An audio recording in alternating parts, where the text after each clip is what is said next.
Le dicen Tony y por las noches mata y roba sin reproches. A veces no te miento, tan rápido que a veces casi toca el viento. Está tratando Hace unos días he venido hablando de nacionalismo, patriotismo, como dos herramientas que han utilizado los Estados-nación, principalmente los gobernantes de los Estados-naciones, para mantener junto al pueblo, a la población, pero con un afán utilitario de unirlo para poder defender o atacar a otros Estados-naciones. En la actualidad, yo les decía, vemos que en realidad los Estados-naciones están siendo obsoletos, han pasado ya de moda funcional, porque ha predominado el factor económico, el dinero. Y el dinero no reconoce fronteras. Entonces, nosotros vimos lo que son ahora las corporaciones multinacionales que llevan a una evolución, digámoslo, dentro de la administración humana, donde muchas veces, como vimos en otros videos previos, los gobiernos estatales pasan a ser gobernanza al servicio de los grupos económicos. Pero bueno, yo en algunos videos he dicho, yo tengo principalmente ideología anarquista, agraria, individualista, para el que quiere ser un poco más puntual. Entonces algunos de mis amigos más ortodoxos en el anarquismo me van a decir, oye, pero culiao, ¿tú cómo estás hablando de patriotismo? ¿Cómo vamos a hacer que el patriotismo sea compatible con el anarquismo? Bueno, creo que es necesario explicar esto. Estuve conversando, digamos, por chat con un amigo, con el pelado Cancino, y él me hablaba del componente social de la familia de peones, que realmente ha tomado el tema del patriotismo como algo realmente contrario a su ideología. Yo creo que no es contrario necesariamente. Creo que tenemos que explicar las cosas desde un comienzo, digámoslo.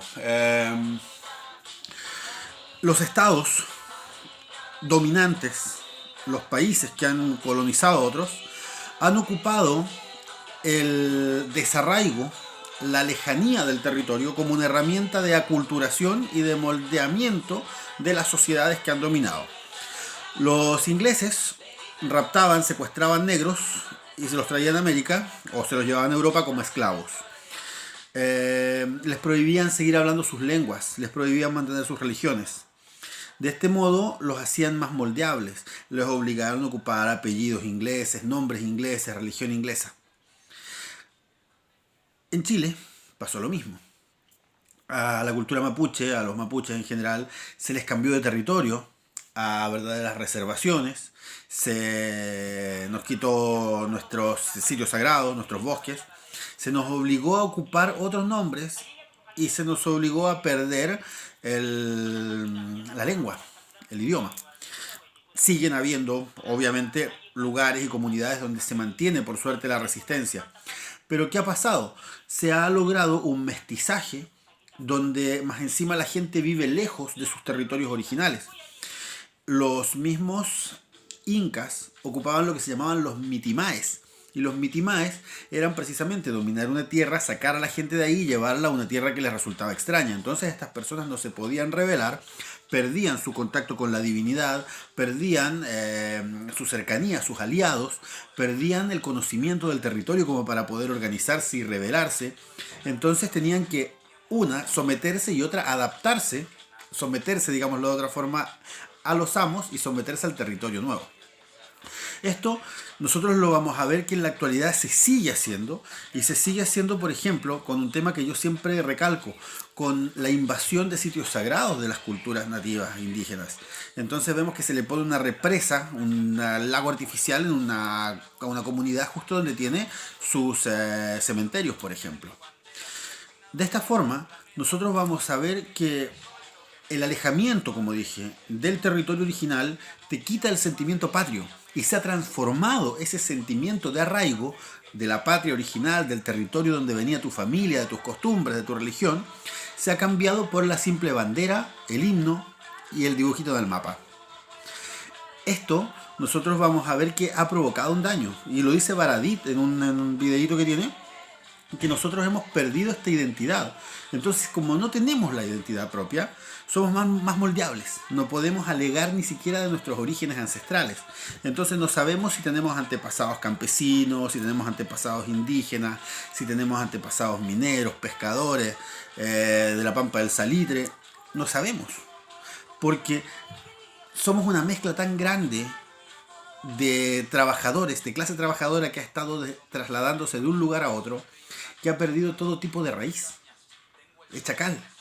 Hay que pensar que en Chile, por ejemplo, se prohibió un tiempo el ejercicio médico de las machis y las llevaban presas porque supuestamente estaban ejerciendo la medicina de manera ilegal sin tener el documento de la universidad. Entonces tú de esta forma te das cuenta que es necesario recuperar un sentimiento de pertenencia y para eso es necesaria la tierra. Esto lo han visto las comunidades mapuches y comunidades indígenas en general que vienen reclamando que se les devuelva la tierra para poder recuperar la cercanía con el territorio. No es simplemente, yo quiero que me pase un pedazo de tierra para plantar unas melgas de papa o para criar un par de caballos y hacer negocio. Tiene un fin espiritual, tiene un fin cultural, tiene un fin de recuperación de la identidad, ¿ok? Nosotros en este momento, como lo digo en otro video previo, hemos perdido nuestra identidad, hemos perdido nuestro valor, incluso nuestra autovaloración étnica. Nosotros nos juramos rubios, entonces vemos películas de estadounidenses, vemos la estética de los yanquis, de los europeos, y nosotros hasta nos asustamos cuando vemos uno que sea igual de cholo que nosotros, En El Lazarillo de Tormes, una obra de la literatura española, siglo de oro, vamos a ver que hace 500 años más o menos se hablaba de, para los que lo han leído se van a acordar, de el hermanito de Lazarillo de Tormes que era mulato, porque su papá era negro, pero como no tenía espejo, él veía a su papá y se asustaba y decía, cuco, cuco. Y entonces nosotros ahora vemos que en nuestra sociedad se ha logrado eso. Salen tontitos, como mencionaba en un video anterior, como Sebastián Izquierdo, que se juran ultrapatriotas por salir a pegarle a los haitianos, por salir a pegarle a los extranjeros, pero los extranjeros pobres, ¿cachai? Entonces, por esto es que yo creo que hace falta recuperar un sentimiento de pertenencia, un sentimiento de patria, un sentimiento de amor hacia lo propio, para de esta forma poder realmente enfrentar los cambios que se están dando a nivel mundial, para lograr cohesionarse. Quizás volver a lo que se mencionaba antiguamente en el tiempo de Bolívar, de la patria grande, porque los latinoamericanos somos una mezcla con muchas similitudes debido a la invasión que sufrimos. Creo que es necesario lograr esto, porque mientras no haya un componente de territorio propio, nosotros vamos a ver que no se va a poder conseguir autorrespetarnos o autovalorarnos completamente. Nosotros vemos ahora, el trabajador es desplazado de un lugar a otro. Entonces, por ejemplo, la gente se empezó a ir de Santiago a Quellón o de Concepción a Quellón porque había en un tiempo el auge de las salmoneras. Entonces ahí estaba la pega. Y vemos que la gente va formando familias. Entonces tú ya pierdes todo nexo con tu raíz. No sabes dónde están las tumbas de tus abuelos, no sabes qué hacían. Entonces eres mucho más manejable. Te pueden meter el pico en el ojo más fácil. En lo personal, una amiga, la Miriam, me va a decir, tú ya empezaste a ser tan autorreferente. Yo a los 3 años me llevaron con mi familia a Argentina. Alfonsina abrió las puertas de Argentina para los chilenos que estábamos bajo la bota de Pinochet. El PEM y el POJ eran las soluciones laborales, entonces muchos nos fuimos. Y yo allá tenía un pedazo de tierra con unas cebollitas plantadas y una bandera chilena. Yo era patriota. Pero el 90 volvimos a Chile. Yo me acuerdo de las calles llenas de hojas de roneo, hojas de oficio con una palomita pintada, el sí, el no. Y volvimos esperando esta alegría que venía, que no llegó. Y yo, por ejemplo, cuando llegué a la Corvia a vivir, recuerdo mi población con harto cariño en todo caso, pero ahí me di cuenta que el nacionalismo, el patriotismo que yo tenía valía callampa. En Argentina, yo era chilenito come ñaco.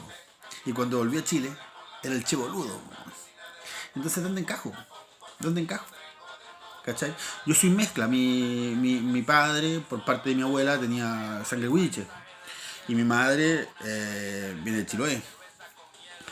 Y yo, en cierto momento, le dije a una de mis abuelas que yo cuando termine de estudiar, creo que tenía como 9 años yo, le dije que yo cuando termine de estudiar me iba a ir a Chiloé a cuidarlo. Y cuando terminé de estudiar me fui a Chiloé a cuidarlo. Falleció hace un año mi tía abuela. Y cuando llegué a Chiloé, descubrí, digámoslo de cierta forma, el sentimiento de patria. Porque yo encontré primos que no conocía. Llegué al Liceo Insular en Achao y me tocó hacerle clases a primas mías. Entonces, no sé, de repente fui conociendo a la Gloria, a Yuri, a distintos familiares de los que yo no tenía mayor conocimiento, digamos. Tuve más cercanía, no sé, con mi tío Armando. Entonces eso a ti te ayuda para estar más seguro de quién eres tú. Repito lo que decía en el video previo. Una suerte de patriotismo, pero sin el sentimiento ni xenófobo ni aporófobo. Eso te ayuda. Yo ahora estoy en Polonia, ¿cachai? Estoy al otro lado del mundo, la weá ni siquiera hablo polaco. Pero me siento mucho más seguro porque sé quién soy y sé de dónde vengo. No me voy a dar de polaco porque no paso por polaco, ¿cachai?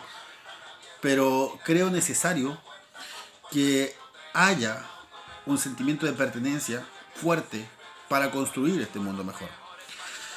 Insisto, sin nacionalismo, pero con conciencia de clase. No se puede lograr un patriotismo nuevo si no hay este valor del origen. La clase trabajadora es mágica. La música folclórica normalmente ha nacido de la clase trabajadora. ¿Y con qué? Con los instrumentos más charchas que han pillado, porque son los que les han tocado. No hay música folclórica con pianos ni con órganos, porque ¿quién chucha tiene una de esas weas? Las comidas folclóricas, las comidas típicas, las empezó la clase trabajadora. La cazuela la hizo una vieja que no tenía nada más que echarle a la olla. Por eso es que podemos encontrar cazuela con fideo y con arroz. El locro argentino es una mezcla de cosas que le quedaron a alguien que no sabía con qué cocinar. Pero de esa misma forma que nosotros podemos tomar desecho, y construir una cultura nueva, tenemos que fortalecer lo que tenemos. Tenemos que lograr mantener esta conciencia de clase, de trabajo, de valoración del trabajo del otro. Porque si no tenemos esta conciencia de clase, nuestro patriotismo vale callampa. Y si nosotros vamos a mantener un patriotismo nacionalista, que sea defendiendo a héroes del año de la cocoa que peleaban por los ricos, más encima no peleaban por los pobres, si vamos a estar defendiendo una banderita y vamos a estar defendiendo un grupo de políticos que nos están robando todo el tiempo y parasitando los pulmones, no hay ningún sentido porque vamos a estar condenados a repetir lo mismo.